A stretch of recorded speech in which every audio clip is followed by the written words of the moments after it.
하나님 말씀 보겠습니다. 마가복음 15장 1절에서 5절 말씀입니다.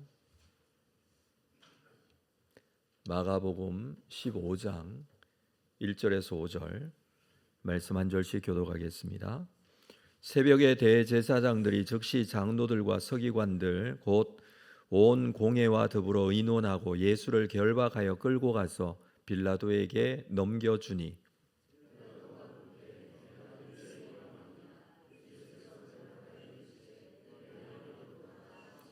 대제사장들이 여러 가지로 고발하는지라.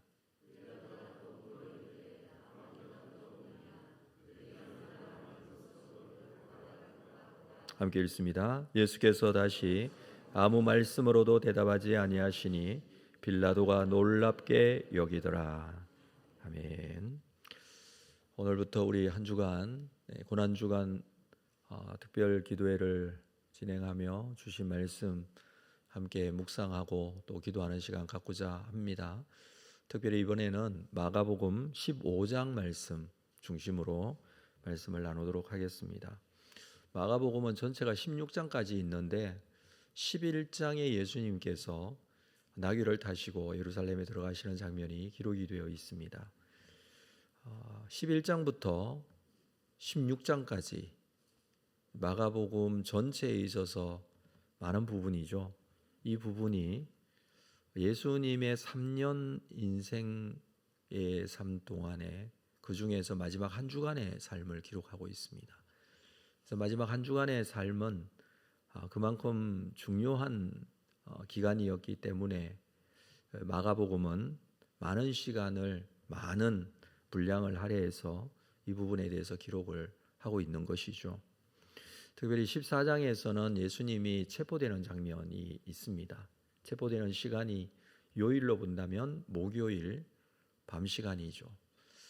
예루살렘에 들어가시는 날이 일요일이었는데 일요일부터 시작해서 목요일까지 11장부터 14장 내용에서 그 행적을 기록하고 있습니다. 15장에서는 예수님께서 재판받으시고 십자가에 달리시는 장면, 16장에 가서 보면 부활과 승천에 대한 말씀이 기록이 되어 있죠. 고난주간의 이 부분에 대한 내용을 우리가 함께 묵상하면서 자세하게 기록된 예수님의 행적, 그 속에서 발견하게 되는 주님께서 고난당하신 이유와 또 이 길을 가신 분명한 목적들이 부분에 잘 나타나 있습니다. 이 말씀들이 우리의 심령 가운데 새로운 의미로 말씀이 다가오고 먼저 그 말씀을 붙들고 우리에게 주시는 고난의 의미를 깊이 있게 묵상하고 기도하는 시간이기를 바랍니다. 자, 오늘 말씀 1절 말씀부터 보도록 하겠습니다. 자, 1절 말씀. 새벽에 대제사장들이 즉시 장로들과 서기관들 곧 온 공회와 더불어 의논하고 예수를 결박하고 끌고 가서 빌라도에게 넘겨주니, 예수님을 빌라도에게 넘겨주었다라고 합니다. 자, 그 전에는 대제사장들에 의해서 체포된 예수님 사내들인 공회의 재판을 받았습니다. 14장에서 그 내용이 기록되어 있는데 14장 53절을 볼까요? 14장 53절. 그들이 예수를 끌고 대제사장에게로 가니 대제사장들과 장로들과 서기관들이 다 모이더라. 겟세마네 동산에서 기도하고 나오는 그곳에 가룟 유다의 배신으로 체포가 되셨죠. 그리고 곧장 대제사장의 집으로 끌려가셨습니다. 대제사장의 집에서 사내들인 공회의 재판을 받게 됩니다. 그러기 위해서 대제사장들, 장로들, 서기관들이 다 모이고 있습니다. 어떤 사람들은 이 부분에 대해서 이 재판은 불법이다 이렇게 얘기하는 사람들이 있습니다. 왜냐하면 사내들인 공회에 대한 기준을 보면 이 재판을 할 때에는 밤에 할 수 없고 낮에 해야 한다라는 기준이 있습니다. 뿐만 아니라 이 재판은 성전 뜰에서 진행이 되어야 되고 종교 절기 기간에는 이 재판을 할 수가 없다. 그리고 재판을 할 때는 무죄를 전제로 유죄를 입증해야 하는 재판의 진행 과정을 거쳐야 한다, 이렇게 합니다. 그래서 예수님이 재판 받으신 것은 밤중이었고, 또 뿐만 아니라 성전뜰도 아니고 이 대제사장의 사저였죠. 또 이 기간은 무교절 기간이었습니다.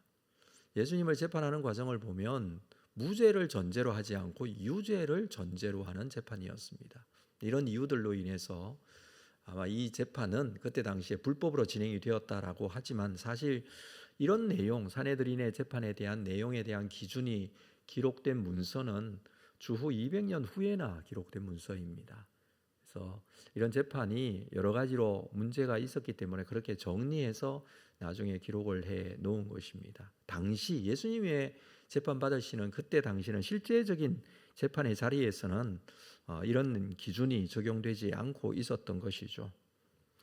불법이 아닌 범위 안에서 지금 이 재판은 나름대로 예수의 재판을 신속하게 진행하고 있었다라는 것입니다. 물론 공정하게 진행될 리는 만무합니다. 자신들이 재판하고 로마 총독에게 넘겨주어 판결을 받게 하고 사형을 시키고자 하는 계획이었습니다. 예수님은 밤새 이 대제사장 앞에서 산헤드린의 재판을 받았다라는 것입니다. 그리고 새벽 시간이 되었습니다. 이 새벽에 모든 대제사장, 백성들, 장로들, 서기관들이 함께 모였습니다. 이 사람들이 이 산헤드린 공회를 구성하는 사람들입니다. 이들이 예수님을 죽이려고 함께 의논하고 판결을 내렸다는 것입니다. 산헤드린 공회는 71명으로 구성이 되어 있고 판결을 하기 위해서는 최소 3분의 1 이상이 모여야 합니다. 3분의 1이면 23명만 있으면 재판을 할 수 있고 판결을 내릴 수가 있습니다. 자, 이 사람들이 새벽에 모여 결정을 했다는 것인데, 상황인 만큼 아마 상당히 많은 공회원들이 모였을 것으로 보입니다. 당시 로마는 유대인들에게 사형 집행권에 대해서는 허락하지 않았습니다. 그래서 예수님을 죽이기로 결정한 종교 지도자들은 로마 총독에게 예수님을 결박하여 넘긴 것이죠. 그들은 어떻게 해서든지 예수님을 로마 제국을 위협하는 반역자, 폭동 선동자, 이런 죄명으로 각인시켜지도록 하기 위해서 애를 씁니다. 로마 사람들은 사실 당시의 유대인들은 종교적인 이슈, 이 유대교의 내에 있는 이런 문제에 굉장히 민감한 민족이고, 그것 때문에 여러 가지 문제들이 있었기 때문에 이런 문제에 대해서는 관여를 하지 않으려고 했습니다. 당시 총독이 빌라도였죠. 이 빌라도는 티베리우스 황제에 의해서 총독으로 임명되었고, 주후 26년부터 36년까지 10년 동안 이 유대 그리고 사마리아 지역을 관할하는 총독이었습니다. 그리고 나머지 부분들은 이제 분봉왕들이 다스리는 그런 시대였죠. 요세푸스의 기록에 의하면 이 빌라도는 굉장히 잔인하고 폭력적인 사람으로 그렇게 기록이 되어 있습니다. 뿐만 아니라 반유대적인 성향이 굉장히 강한 사람. 그래서 굉장히 폭정을 많이 했던 사람입니다. 그러다가 보니까 반란이 일어난 경우도 많이 있었고 문제들이 많이 일어났던 그런 총독이었습니다. 성경을 보면 이 빌라도는 굉장히 우유부단한 사람으로 그렇게 기록이 되어 있죠. 본인의 어떤 의지에 맞게 딱 이렇게 하는 스타일이 아니라 사람들, 군중들의 소리에 민감하게 반응하고 이러지도 못하고 저러지도 못하는 그런 모습도 종종 보이고 그렇게 기록이 되어 있는 부분들이 있습니다. 그럴 수밖에 없는 이유가 있었습니다. 원래는 폭력적이고 이 유대인들을 굉장히 강압적으로 다스리던 그런 사람들이었는데, 예수님을 십자가에 매달 이때쯤에 있어서 빌라도는 정치적인 이 입지가 굉장히 좁아진 그런 상황이었습니다. 몇 년 후에 예수님이 십자가에 달리신 이후 몇 년 후에 빌라도는 로마로 소환되게 되죠. 여러 가지 문제 때문에 문책성 소환이었습니다. 평상시에 그는 가이사랴에 주둔하고 있는데 이 종교 절기, 특별히 유월절 기간에는 정말 많은 사람들이 예루살렘에 모여들고 문제들이 많이 생겼기 때문에 이 성전에 붙어 있는 이 요새가 로마 군대가 주둔할 수 있는 요새가 있었는데 여기 위에 군사들을 이끌고 와 있었습니다. 지금 상황은 그런 상황이죠. 그런 상황에서 대제사장들이 갑자기 중간에 명절 기간 때 재판하지 않고 명절 기간을 좀 보내고 난 이후에 어떻게 해서든지 예수를 죽이려고 생각하고 있을 그때 가룟 유다가 배신하게 되죠. 가룟 유다가 찾아와서 어떻게 하면 예수를 넘겨줄지에 의논을 합니다. 그래서 결국 이 유대인의 최대의 절기인 유월절에 지금 이 상황이 진행이 되고 있었던 것입니다. 때마침 빌라도도 이 총독도 예루살렘에 와 있는 것이었죠. 그래서 산헤드린에서는 판결을 내리고 난 이후에 이 사람을 그냥 두면 안 된다라는 그런 판결이었죠. 그래서 그 판결은 이제 빌라도가 십자가형을 내리도록 판결을 유도하는 쪽으로 그렇게 해서 빌라도에게 지금 예수님을 보낸 것입니다. 이 빌라도가 예수님을 재판하는 장면이 오늘 본문에 기록이 되어 있죠. 자, 2절 말씀 보겠습니다. 빌라도가 묻되 네가 유대인의 왕이냐? 예수께서 대답하여 이르시되 내 말이 옳도다. 네가 유대인의 왕이냐라고 묻습니다. 이렇게 물은 이유는 로마 제국의 위협적인 반역자인지를 묻습니다. 자, 빌라도는 로마 총독이고 예수에 대해서 유죄를 내리기 위해서는 지금 로마 제국의 위협이 되는지, 자, 그 부분이 중요하죠. 대제사장들이 산헤드린 공회에서 재판을 할 때 그들에게 중요한 것은 무엇입니까? 로마 제국의 위협을 가하는 것보다 더 중요한 것, 그것은 14장 61절에 보면 네가 찬송받을 이의 아들 그리스도냐? 이렇게 질문을 해요. 찬송받으실 이 하나님의 아들 그리스도냐? 이건 무엇에 대한 질문이냐면 신성모독에 대한 질문입니다. 이게 대제사장들에게는 명분이 될 것입니다. 예수님을 죽일 이유는 바로 신성모독이라는 것입니다. 그렇지만 빌라도에게는 로마 제국의 위협이 있느냐, 이것을 판단하는 것이죠. 지금 빌라도가 그렇게 묻고는 있지만 예수님은 반역자의 모습과는 로마 제국을 공격하는 그런 어떤 반역자의 모습과는 너무 다른 모습입니다. 어떤 정치적인 야심이 있어 보이는 것도 아니고 반역자의 모습은 전혀 가지고 있지 않습니다. 이런 사람을 반역자라고 데리고 온 이 사람들이 참으로 억지스러운 주장을 하고 있다는 것 빌라도는 알고 있습니다. 그래서 10절에 보면 시기로 넘겨준 줄 빌라도는 알고 있었다. 시기로 넘겨준 줄 알고 있습니다. 그러나 이 고발자들이 지켜보는 이 자리에서 그 고발에 따라서 물은 것이죠. 네가 유대인의 왕이냐라고 물은 것입니다. 예수님께서 대답해 내 말이 옳도다라고 합니다.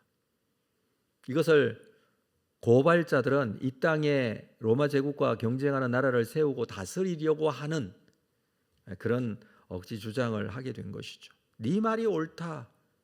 문자적인 입장에서는 네가 말했다라는 그런 말인데 그 말은 긍정적인 의미로 받아들이게 되는 것입니다. 그 말은 유대인의 왕이냐? 맞다라는 말이죠. 그리고 예수님이 세우실 나라의 왕이다라는 말씀이기도 하죠. 들려지기에 따라서는 이것은 로마 제국을 위협하고 반역하는 것이다라고 할 수도 있습니다.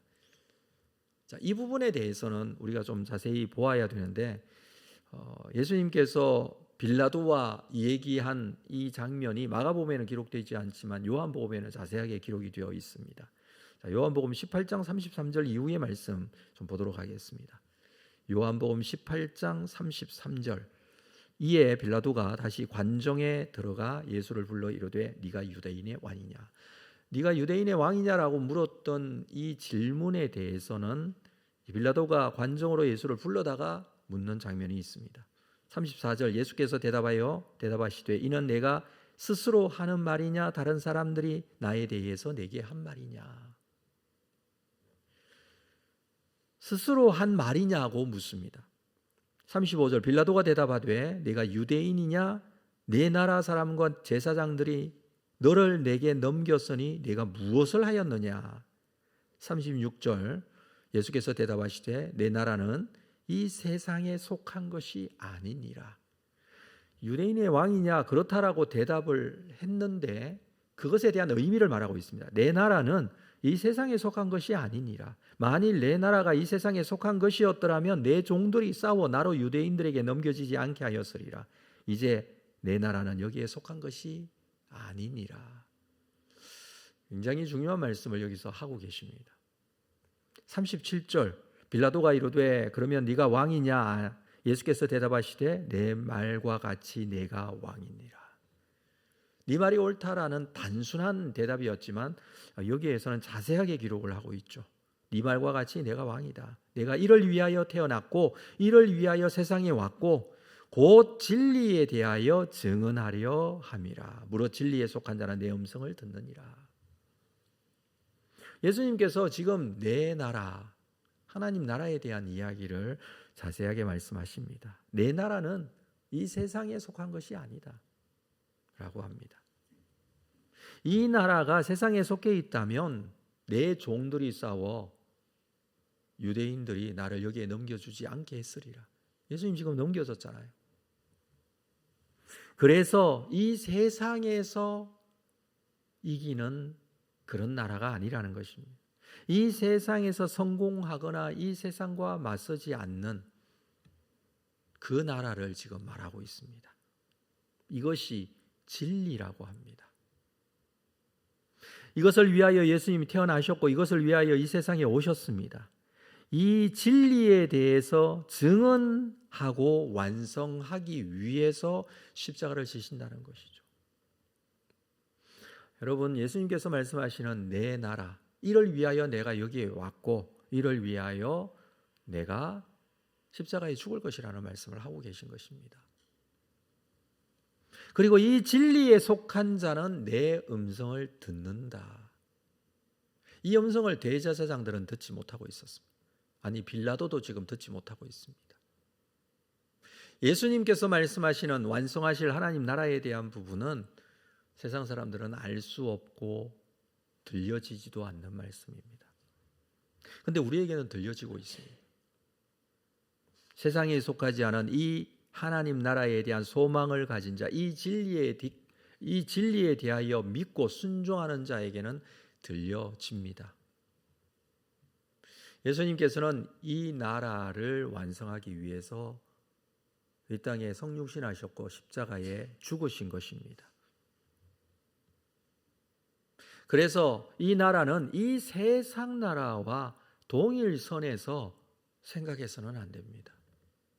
왜 이기지 못할까? 왜 세상을 이기지 못하고 세상에서 어려움을 당하고 세상에서 핍박을 당하고 힘든 일들이 계속 있을까? 이건 이 세상과 동일선에서 생각하면 그 생각을 하게 되죠. 그렇지만 이 세상과 전혀 다른 이 세상에 속하지 않은 나라라고 주님께서 말씀하신 나라. 자, 그 부분에 대해서 말씀을 하시고 난 이후에 3절 말씀 오늘 본문 3절에 보면 대제사장들이 여러 가지로 고발하는지라 억지 주장을 계속 고발하는 것입니다. 그 이외에도 여러 가지 말도 되지 않은 증거들을 드리려며 갖은 수단과 방법을 통해서 고발을 합니다. 이 나라 예수님께서 말씀하시는 나라가 동일선에서 있는 이 세상과 함께 있는 나라라고 한다면 이 모든 공격들과 고발들을 다 막아내야 되죠. 그렇죠. 거기에 대한 변명을 해야 되죠. 설명을 해야 되죠. 4절 말씀 볼까요? 빌라도가 또 물어 이르되 아무 대답도 없느냐? 그들이 얼마나 많은 것으로 너를 고발하는지 보라. 대답을 하지 않습니다. 엄청난 고발들이 있었습니다. 다 꾸며낸 것이지만 그러나 예수님은 아무것도 말하지 않습니다. 중요한 말, 내 나라는 이 세상에 속하지 아니하였다, 이 말씀을 하셨기 때문에 더 이상 변명과 자기에 대한 설명이 필요 없었습니다. 로마 법정에서는 피고가 자신을 변호하는 말이 판결에 큰 영향을 미쳤습니다. 그래서 항상 피고가 자신을 변호할 기회를 충분히 주었습니다. 피고가 침묵할 때는 재판관은 3번씩 묻게 되어 있습니다. 3차례나 묻게 되어 있습니다. 침묵해도 또 묻고 또 묻고 그렇게 합니다. 그래도 피고가 침묵하면 모든 죄를 인정하는 것으로 받아들여졌습니다. 그래서 빌라도의 입장에서는 예수님의 침묵이 이해가 되지 않습니다. 지금 잘못하면 죽을 수도 있는데 항변해도 모자랄 판 아닙니까? 그 부분에 대해서 그렇지 않다라고 설명할 수 있는 입장 아닙니까? 그런데 지금 침묵하는 것은 죄를 그냥 뒤집어 쓰시겠다라는 그런 의미로 생각할 수 있습니다. 그러나 예수님께서는 진리의 나라에 대해서 말씀하신 것으로 대답을 다 하신 것입니다. 예수님이 하시고자 하시는 말씀은 이 말씀이었습니다. 네가 유대인의 왕이냐? 그렇다. 그 나라는 이 세상에 속해 있지 않다. 사랑하는 성도 여러분, 우리가 바라보는 것은 이 예수님께서 말씀하시는 하나님 나라에 대한 부분입니까? 아니면 이 세상 나라입니까? 이 세상에 속하지 않은 주님께 속한 나라. 주님께서 다스리시는 나라. 여러분, 그것은 주님이 왕 되시는 주님의 통치가 있는 나라입니다. 우리가 잊지 않아야 합니다. 그리고 그 부분에 대한 믿음을 놓치지 말아야 됩니다. 나라는 통치가 있는 곳입니다. 누가 통치하느냐에 따라서 결정이 되어집니다. 하나님 나라는 하나님의 통치가 있는 곳입니다. 하나님이 주인 되시는 곳이죠. 이미 예수 그리스도께서 십자가에 죽으시고 구원을 완성하시고 우리는 그 사실을 믿음으로 말미암아 하나님의 백성이 되었고 하나님의 자녀로서 하나님 나라에 속한 자들입니다. 그리고 나의 삶 속에서는 우리 주님께서 왕이 되시는 주인이 되시고 나의 삶의 모든 부분에 왕이 되시는 그 하나님 나라에 속해 살고 있는 자들입니다. 우리의 삶의 현장 속에서는 이 세상에서 주어지는 여러 가지 고통과 힘든 일들이 있을 수 있습니다. 예수님께서도 지금 고통과 고난을 당하고 계십니다.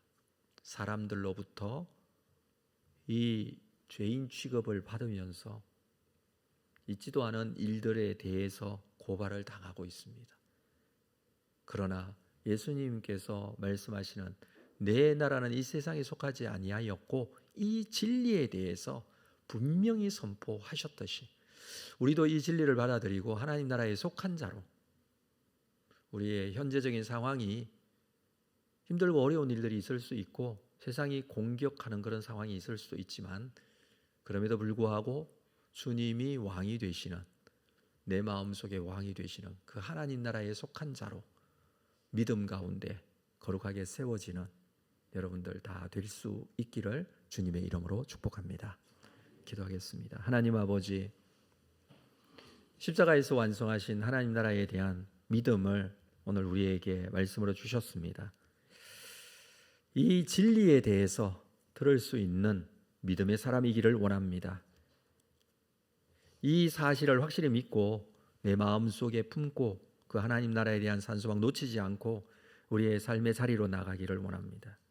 주께서 이 시간 함께하여 주시고 믿음을 더하여 주시고 주의 놀라우신 은혜로 말씀에 거하며 그 말씀이 나를 살리고 생명 가운데 있게 하는 은혜가 있도록 오늘도 우리를 주장하시고 인도하여 주실 줄로 믿습니다. 살아계신 예수님의 이름으로 기도합니다. 아멘.